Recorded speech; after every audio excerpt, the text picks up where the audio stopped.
Bismillahirrahmanirrahim. Assalamualaikum warahmatullahi wabarakatuh. Waalaikumsalam warahmatullahi wabarakatuh.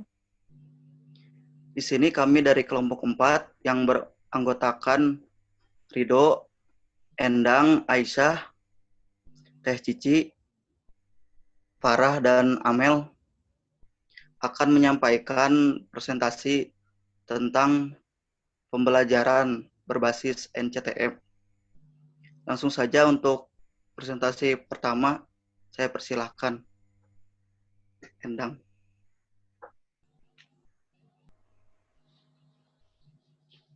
Yang pertama ada problem solving. Sebelum membahas mengenai pemecahan masalah, harus mengetahui terlebih dahulu definisi dari masalah itu sendiri.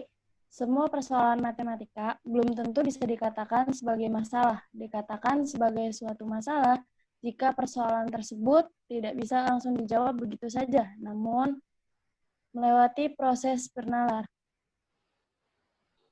Menurut Sherdovi, mengartikan pemecahan masalah sebagai kegiatan menyelesaikan soal cerita, menyelesaikan soal yang tidak rutin, mengaplikasikan matematika dalam kehidupan sehari-hari atau keadaan lain, dan membuktikan atau menciptakan atau menguji konjektur. Pemecahan masalah dapat juga diartikan sebagai penemuan langkah-langkah untuk mengatasi kesenjangan yang ada, sedangkan kegiatan pemecahan masalah itu sendiri merupakan kegiatan manusia dalam menerapkan konsep-konsep dan aturan-aturan yang diperoleh sebelumnya. Dari beberapa definisi mengenai pemecahan masalah, maka dapat disimpulkan bahwa pemecahan masalah merupakan suatu proses usaha siswa untuk menggunakan segala pengetahuan, keterampilan, dan pemahaman yang dimilikinya untuk menemukan solusi atas permasalahan yang diberikan atau dihadapinya. Kalau Dekker, Dry, dan Zylstra menyebutkan bahwa terdapat beberapa faktor yang mempengaruhi kemampuan pemecahan masalah, yaitu yang pertama, pengalaman awal. Pengalaman awal di sini yaitu pengalaman terhadap tugas-tugas menyelesaikan soal cerita atau soal aplikasi. Yang kedua, latar belakang matematika. Kemampuan siswa terhadap konsep-konsep matematika yang berbeda-beda tingkatnya dapat memicu perbedaan kemampuan siswa dalam memecahkan suatu masalah. Yang ketiga, keinginan dan motivasi. Keinginan dan motivasi atau juga dorongan yang kuat dari dalam diri, seperti menumbuhkan keyakinan bahwa saya bisa, maupun dorongan eksternal seperti diberikannya soal-soal yang menarik dan menantang. Dan yang keempat itu struktur masalah. Struktur masalah diberikan kepada siswa seperti format verbal atau gambar, kompleksitas, konteks, bahasa soal maupun pola masalah satu dengan masalah yang lain dapat mengganggu kemampuan siswa dalam memecahkan masalah.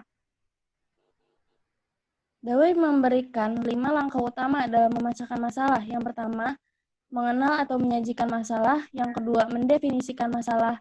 Yang ketiga, mengembangkan hipotesis. Yang keempat, menguji beberapa hipotesis atau mengevaluasi kelemahan dan kelebihan hipotesis. Dan yang terakhir, memilih hipotesis yang terbaik. Next. Nggak ganti juga. Belum. Dah. Menurut NCTM, ada beberapa alasan mengenai problem solving sangat penting dalam pembelajaran saat ini, yaitu alasan yang pertama, problem solving merupakan bagian dari matematika. Alasan kedua, matematika memiliki aplikasi dan penerapan. Yang ketiga, adanya motivasi intrinsik yang melekat dalam persoalan matematika. Selanjutnya, persoalan pemecahan masalah bisa menyenangkan. Yang terakhir, mengajarkan siswa untuk mengembangkan teknik memecahkan masalah. Dalam proses pembelajaran, orang pertama yang menjadi problem solver adalah guru. Guru bisa mengembangkan masalah kemampuan problem solving siswa dengan memberikan hal-hal seperti berikut. Yang pertama, mengajari siswa dengan berbagai strategi yang dapat digunakan untuk pemecahan sebagai permasalahan. Yang kedua, memberikan waktu yang cukup bagi siswa untuk melakukan kegiatan pemecahan masalah. Yang ketiga, mengajak siswa untuk melakukan penyelesaian masalah tersebut dengan cara lain. Dan yang terakhir, jika berhadapan dengan materi yang lebih sulit, berikan waktu yang lebih banyak untuk mengulang dan mengerjakan soal yang lebih banyak. Baik, untuk selanjutnya yaitu mengenai reasoning and proof. Nah, reasoning ini memiliki pengertian yaitu suatu proses pencapaian kesimpulan logis berdasarkan fakta dan sumber yang relevan. Secara garis besar, penalaran terdiri dari dua jenis, yaitu penalaran induktif dan penalaran deduktif. Kemampuan penalaran matematik lebih banyak digunakan dalam mencari kesimpulan atau membuktikan, atau juga menguji suatu hipotesis. Dalam pembelajaran matematika, kemampuan penalaran sangat perlu dikembangkan, di mana kejadian atau proses matematika harus dipahami siswa melalui proses penalaran yang benar, dan semua tindakan yang dilakukan harus didasarkan pada alasan yang cukup dan masuk akal, serta merupakan kemampuan matematis yang melibatkan proses berpikir secara sistematis dan logis. Nah, selanjutnya, slide selanjutnya, yaitu mengenai langkah-langkah reasoning, di mana terdapat beberapa langkah dalam melakukan reasoning, yaitu atau penalaran, yaitu yang pertama adalah analyze, di mana kita menentukan atau menggambarkan atau juga menggunakan simbol dan bahasa matematika. Untuk yang kedua yaitu integrate, di mana kita menghubungkan berbagai elemen pengetahuan, merepresentasikan, dan memecahkan masalah sesuai dengan prosedur. Dan yang ketiga adalah evaluate, di mana kita mengevaluasi masalah yang sudah kita pecahkan. Dan yang keempat adalah draw conclusion, di mana kita membuat kesimpulan yang valid atas dasar informasi dan bukti. Dan yang kelima adalah generalize, di mana kita membuat pernyataan yang lebih umum. Dan yang terakhir adalah justify, di mana kita memberikan argumen matematis terhadap solusi permasalahan. Yang selanjutnya yaitu indikator reasoning. Menurut Sumarmo, terdapat beberapa indikator, yaitu yang pertama adalah menarik kesimpulan secara logis, yang kedua memberi penjelasan dengan menggunakan model, yang ketiga adalah menggunakan pola dan hubungan untuk menganalisis situasi matematik, menarik analogi dan generalisasi, dan menyusun atau menguji konjektur. Yang kelima adalah memberikan contoh. Yang keempat, memberikan contoh penyangkal atau mengikuti aturan inferensi. Yang kelima, memeriksa validitas argumen. Yang keenam adalah menyusun pembuktian langsung, tidak langsung, dan atau menggunakan induksi matematika. Yang selanjutnya yaitu terdapat strategi untuk mengembangkan kemampuan penalaran matematika. Ini diungkapkan oleh Bright, yaitu yang pertama adalah dengan belajar matematika dengan cara yang berbeda-beda sehingga tidak jenuh, tidak bosan seperti itu. Yang kedua adalah mempelajari materi kurikulum yang dirancang untuk siswa. Dan yang terakhir adalah berinteraksi atau berkomunikasi dengan siswa itu sendiri. Dan yang selanjutnya yaitu mengenai pembuktian, di mana pembuktian bukti adalah suatu argumentasi logis yang menetapkan kebenaran suatu pernyataan. Slide pembuktian. Nah, argumentasi tersebut dapat dipakai untuk meyakinkan seseorang tentang kebenaran atau kekeliruan suatu pernyataan, di mana skema pembuktian adalah struktur kognitif yang digunakan dalam proses melakukan atau mengerjakan bukti. Ini diungkapkan oleh Harold and Sauder. Nah, pengelompokan skema pembuktian dalam 3 kategori, yaitu keyakinan eksternal, empiris, dan analitik. Ketiga skema ini merupakan representasi tingkat kognitif dalam mengembangkan matematik mahasiswa, kemampuan matematik mahasiswa. Nah, ada bukti menurut para ahli, yaitu ini diungkapkan oleh Education Development Center pada tahun 2003, menyatakan bahwa argumentasi memperoleh kesimpulannya dari premis pernyataan, teorema lain, atau definisi. Yang kedua adalah logis, berarti setiap langkah dalam argumentasi dibenarkan oleh langkah-langkah sebelumnya. Yang ketiga adalah dalam proses pembuktian dapat melibatkan diagram, kalimat verbal, simbolik, atau program komputer. Dan yang terakhir menurut Griffiths dalam Weber tahun 2003 menyatakan bahwa bukti matematik adalah suatu cara berpikir formal dan logis yang dimulai dengan aksioma dan bergerak maju melalui langkah-langkah logis sampai pada suatu kesimpulan. Dan yang selanjutnya adalah tujuan dari pembuktian ini masih menurut Education Development Center pada tahun 2003 menyatakan bahwa tujuan dari pembuktian ini adalah yang pertama adalah menyusun fakta dengan pasti, yang kedua adalah memperoleh pemahaman, yang ketiga mengkomunikasikan gagasan kepada orang lain, yang keempat merupakan untuk tantangan, yang kelima adalah membuat sesuatu menjadi indah dan mengkonstruksi teori matematika. Nah, metode pembuktian. Nah, terdapat metode pembuktian yang diperlukan untuk meyakinkan kebenaran pernyataan atau teorema yang pada umumnya berbentuk implikasi atau biimplikasi. Nah, yang pertama adalah berupa bukti langsung, di mana bukti langsung ini dilakukan untuk meyakinkan kebenaran pernyataan implikasi bahwa P maka Q dengan bukti langsung. Kita menggunakan pernyataan premis P sebagai suatu informasi dalam menunjukkan kebenaran pernyataan konsekuen Q.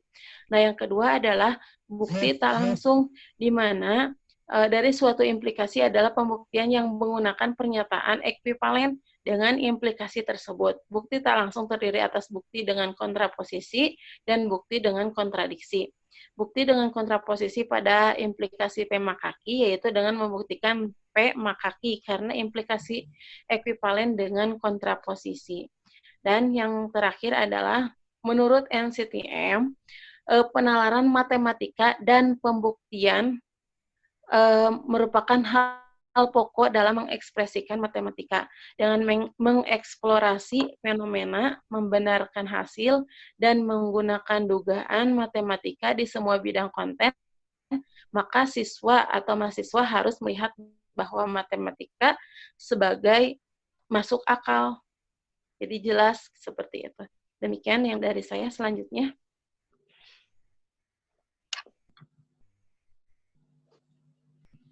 Selanjutnya adalah komunikasi matematis. Apa sih komunikasi matematis itu?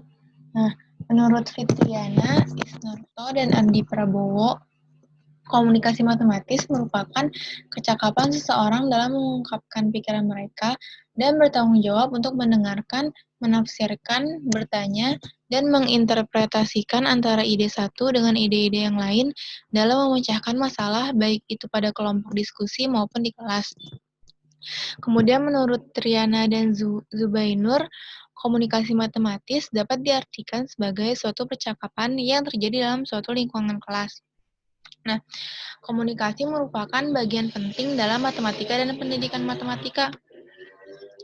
Karena komunikasi merupakan cara berbagi ide-ide dan memperjelas pemahaman. Lalu melalui komunikasi juga, ide-ide menjadi objek yang dapat direfleksikan, diperbaiki, didiskusikan, dan dikembangkan. Ganti nggak slide-nya?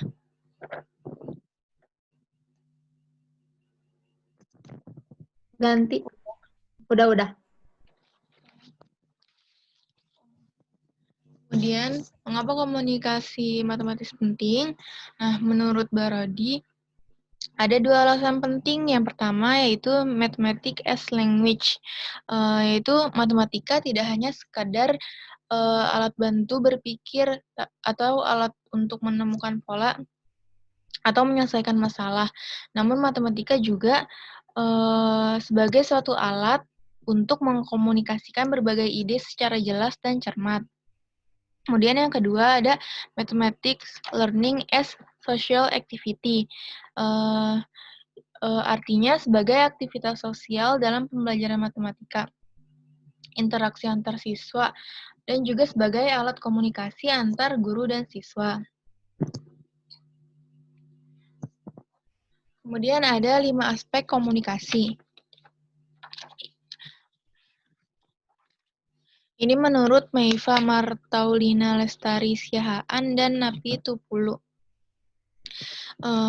Ada 5 aspek komunikasi, yaitu yang pertama representasi.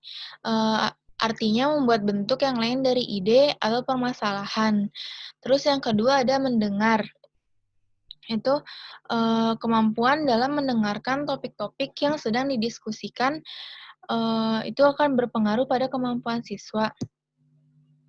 Lalu yang ketiga ada membaca. Proses membaca ini merupakan kegiatan yang kompleks karena di dalamnya terdapat aspek mengingat, memahami, membandingkan, menganalisis, serta mengorganisasikan apa yang terkandung dalam bacaan.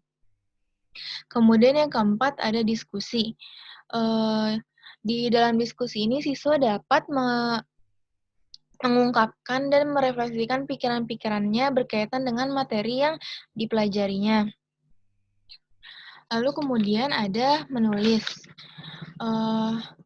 Kegiatan ini dilakukan untuk mengungkapkan dan merefleksikan suatu pemikiran yang diuraikan dalam media seperti kertas, komputer, atau media lainnya.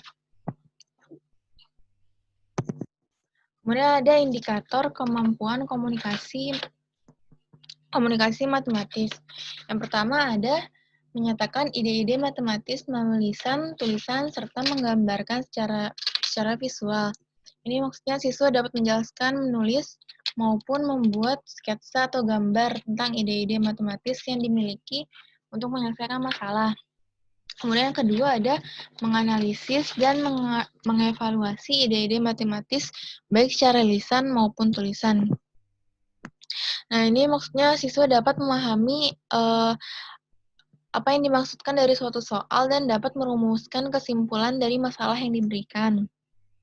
Terus yang ketiga ada menggunakan istilah-istilah, bahasa, atau simbol-simbol matematika dan struktur-strukturnya untuk memodelkan situasi atau permasalahan matematika. Selanjutnya ada implementasi komunikasi matematis di sekolah. Yang pertama ada guru berusaha untuk membentuk pembelajaran yang kaya akan komunikasi matematis. Nah, itu di mana siswa diyakinkan untuk membagikan idenya dan mencari pembenaran hingga ia paham. Kemudian ada yang kedua, guru selayaknya dapat membangun lingkungan agar siswa mau untuk berjuang, memperoleh ide, membuat kesalahan, dan merasa tidak yakin. Nah, kebiasaan seperti ini menjadikan siswa berani berpartisipasi secara aktif dalam mencoba memahami apa yang diminta untuk dipelajari. Lalu yang ketiga ada guru harus mengontrol siswa-siswa yang terlihat tidak aktif agar tidak hilang dari lingkaran diskusi untuk waktu yang cukup panjang. Kemudian yang keempat ada guru harus memfasilitasi pembelajaran matematika siswa melalui diskusi kelas yang membutuhkan keterampilan dan penilaian yang baik. Contohnya, untuk meyakinkan siswa, guru dapat menunjuk salah satu siswa yang lain yang memiliki cara yang berbeda untuk mempresentasikan idenya di depan kelas. Sekian.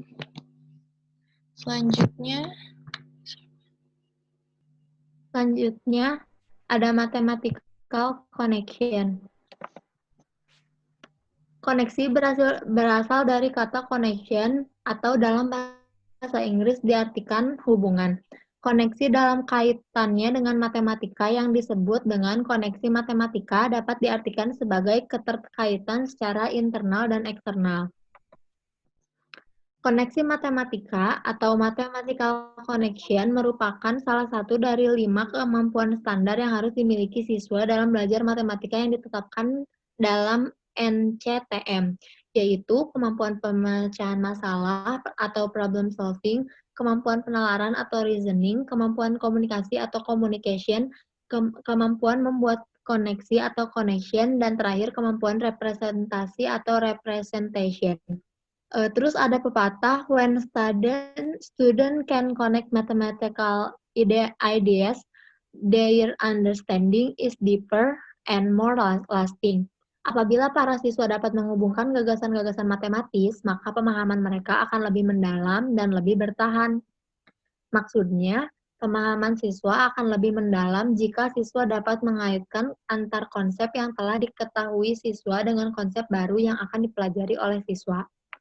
Selanjutnya, koneksi matematika merupakan suatu kegiatan yang meliputi hal-hal berikut ini. Yang pertama, mencari hubungan berbagai representasi konsep dan prosedur. Yang kedua, memahami hubungan antar topik matematika. Yang ketiga, menggunakan matematika dalam bidang studi lain atau kehidupan sehari-hari. Yang keempat, memahami representasi ekuivalen konsep yang sama. Yang kelima, mencari koneksi satu prosedur ke prosedur lain dalam representasi yang ekuivalen. Dan yang terakhir, menggunakan koneksi antar topik matematika dan antar topik matematika dengan topik lain. Selanjutnya, terdapat 3 aspek kemampuan koneksi matematika, yaitu yang pertama, menuliskan masalah kehidupan sehari-hari dalam bentuk model matematika. Pada aspek ini, diharapkan siswa mampu mengkoneksikan antara masalah pada kehidupan sehari-hari dan matematika. Yang kedua, menuliskan konsep matematika yang mendasari jawaban. Pada aspek ini, diharapkan siswa mampu menuliskan konsep matematika yang mendasari jawaban guna memahami keterkaitan antar konsep matematika yang akan digunakan. Dan yang terakhir, menuliskan hubungan antar objek dan konsep matematika. Pada aspek ini, diharapkan siswa mampu menuliskan hubungan antar konsep matematika yang digunakan dalam menjawab soal yang diberikan. Kemampuan siswa dalam mengkoneksikan keterkaitan antar topik matematika dan dalam mengkoneksikan antara dunia nyata dan matematika dinilai sangat penting. Karena keterkaitan itu dapat membantu siswa memahami topik-topik yang ada dalam matematika. Kegiatan yang mendukung dalam peningkatan kemampuan koneksi matematika adalah ketika siswa mencari hubungan keterkaitan antar topik matematika dan mencari keterkaitan antar konteks eksternal di luar matematika dengan matematika. Sekian pembahasan tentang mathematical connection. Selanjutnya dilanjut oleh Ridho.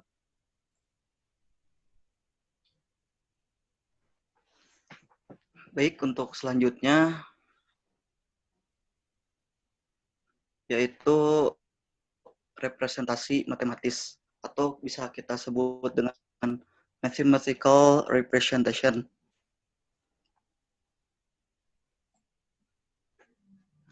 Pengertian representation matematika atau yang disebut dengan mathematical representation. Saya mengambil beberapa dari orang lain, yaitu menurut Lestari dan Yuda Negara tahun 2015, kemampuan representasi matematis adalah kemampuan menyajikan kembali notasi, simbol, tabel, gambar, grafik, diagram, persamaan, atau ekspresi matematis yang terdiri atas representasi visual, gambar, teks, persamaan, atau ekspresi matematis. Adapun menurut Ningsih 2018, menyatakan bahwa sebuah representasi dapat berupa kombinasi dari sesuatu yang tertulis di atas kertas, suatu yang eksis dalam bentuk objek fisik, dan susunan ide-ide yang terkonstruksi di dalam pikiran seorang. Dalam pengertian yang paling umum, representasi adalah suatu konfigurasi yang dapat menggambarkan suatu yang lain dalam beberapa cara. Goldin 2002. dalam Surya Subandar Kusuma dan Darhim 2013. Dari sini kita dapat mengambil kesimpulan bahwasannya arti dari mathematical representation atau representasi matematis adalah sesuatu yang dapat menggambarkan pada gambaran. Contohnya siswa dapat mengungkapkan apa yang dalam pikirannya menjadi suatu objek fisik. Yang selanjutnya yaitu bentuk-bentuk representasi matematis. Kartini tahun 2009 mengungkapkan bahwa pada dasarnya bentuk-bentuk representasi digolongkan menjadi pertama yaitu representasi visual, yaitu dapat berbentuk gambar, diagram grafik, atau tabel.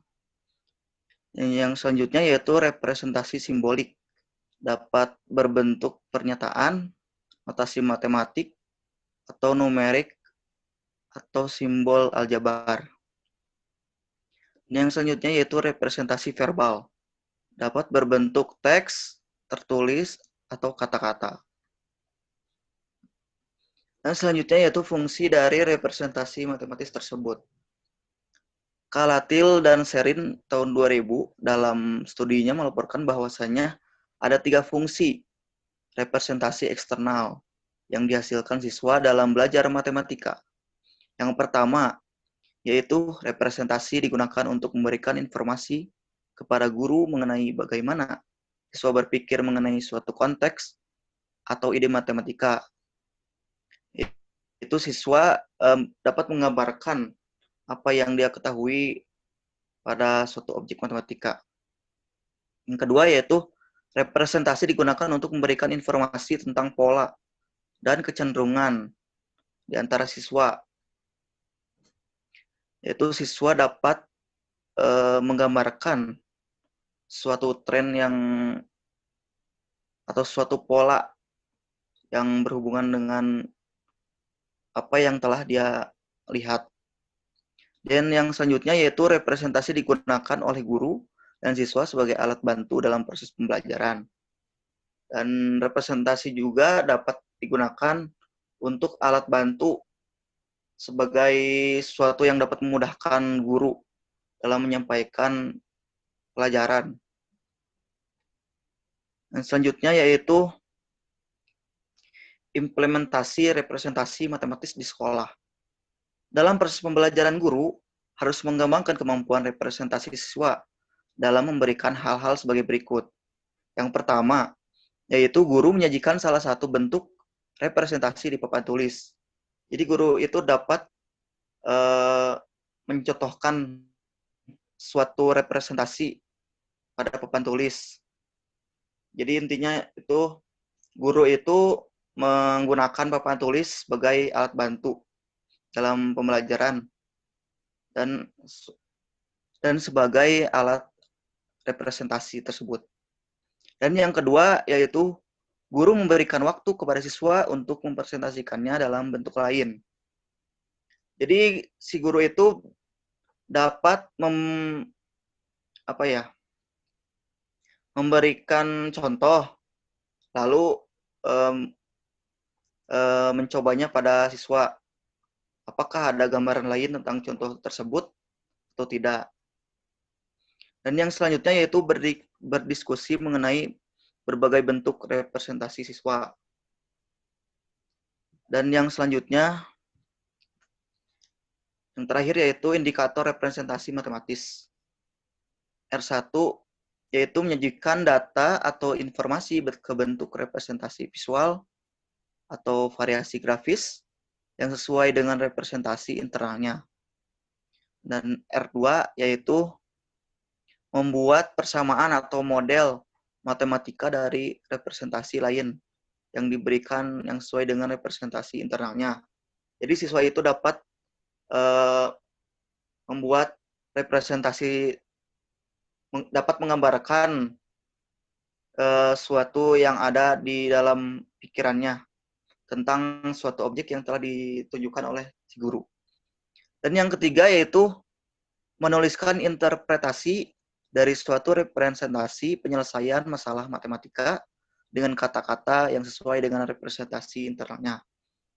Yaitu dapat menjelaskan apa yang telah siswa tersebut representasikan atau gambarkan dan dapat menjelaskannya kepada yang lain. Mungkin untuk selanjutnya.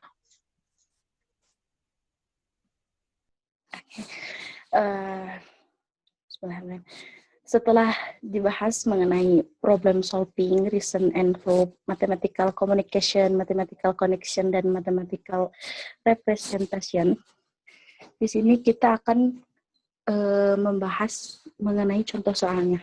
Yang pertama adalah contoh soal tentang problem solving.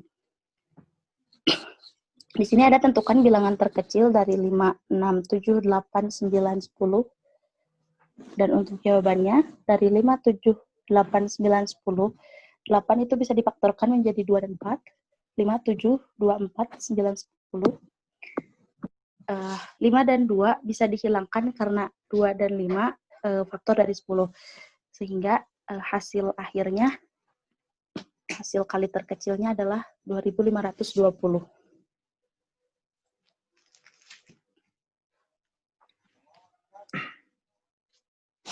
Selanjutnya, untuk contoh soal reasoning and proof.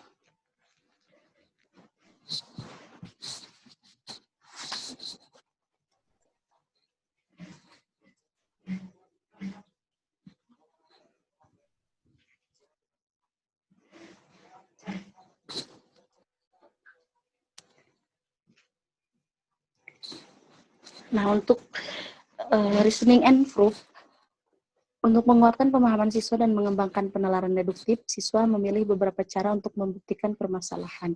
Seperti di contoh soalnya, pertama bisa menggunakan ruas kiri dan yang kedua bisa menggunakan ruas kanan.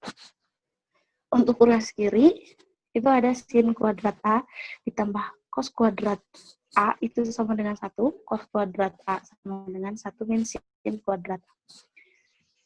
Untuk ruas kirinya 3 cos kuadrat A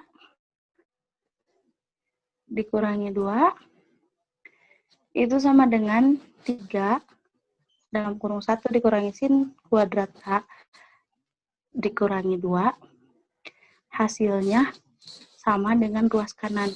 Begitupun sebaliknya, jika ruas kanan yang dicari, hasilnya sama dengan ruas kiri. Itu untuk reasoning and proof. Selanjutnya, contoh soal untuk mathematical communication.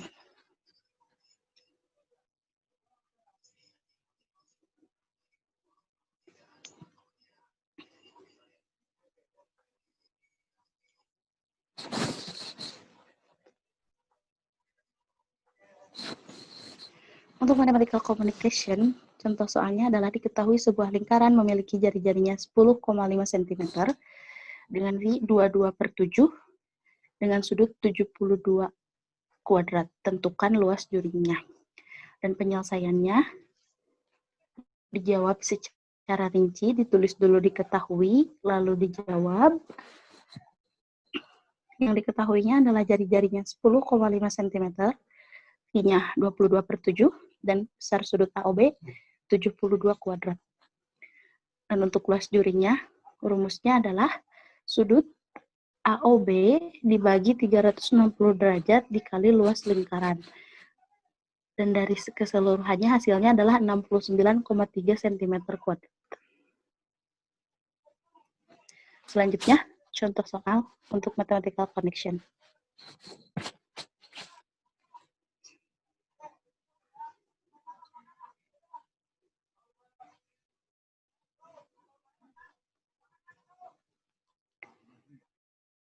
Untuk mathematical connection, di sini diambil contoh soal matematika barisan bilangan dengan contoh Ani menabung di bank tanpa bunga sebesar Rp400.000 untuk bulan-bulan berikutnya. Ia menambah tabungannya sebesar Rp50.000 per bulan. Tentukan jumlah tabungan Ani setelah 2 tahun. Untuk penyelesaiannya, masukkan dulu rumus, lalu masukkan angka-angkanya ke dalam rumus, dan hasilnya ada jumlah tabungan setelah 2 tahun atau 2 bulan adalah Rp150.000. Dan yang terakhir, contoh soal untuk mathematical representation.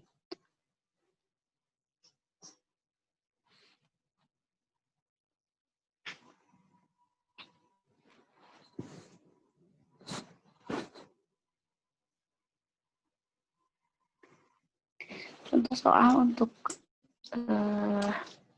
mathematical representation adalah dengan yang pertama dengan simbolik. Misalkan segi panjang semua panjangnya A dan lebarnya B, sehingga diperoleh luasnya adalah A dikali B sama dengan AB. Jika panjang sisinya menjadi 2 kali panjang semula, maka panjangnya 2A dan lebarnya 2B, sehingga luasnya menjadi 2A dikali 2B sama dengan 4AB. Jadi dapat disimpulkan bahwa luas persegi panjang yang baru menjadi 4 kali luas persegi panjang semula. Nah, masalah di atas juga akan lebih mudah dipahami jika disajikan dengan menggunakan representasi gambar. Bisa dilihat gambarnya. Jadi 1/4 dari seluruh persegi panjang adalah itu. Ya, terima kasih.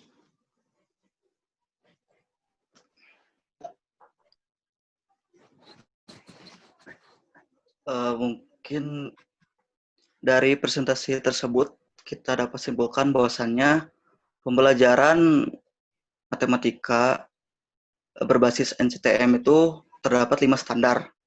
Yang pertama yaitu problem solving, yang kedua yaitu reasoning and proof, yang ketiga yaitu math communication, yang keempat math connection, dan yang kelima itu math representation. Jadi kelima basis tersebut kita dapat mengambil keuntungannya dalam menjadikan siswa itu dapat menyelesaikan permasalahannya sendiri dan melatih siswa ketika diberikan masalah, maka siswa tersebut harus bisa menyelesaikannya sendiri. Mungkin dicukupkan sekian presentasi dari kami, kelompok 4. Maaf jika banyak kesalahan. Assalamualaikum warahmatullahi wabarakatuh. Waalaikumsalam Waalaikumsalam warahmatullahi wabarakatuh.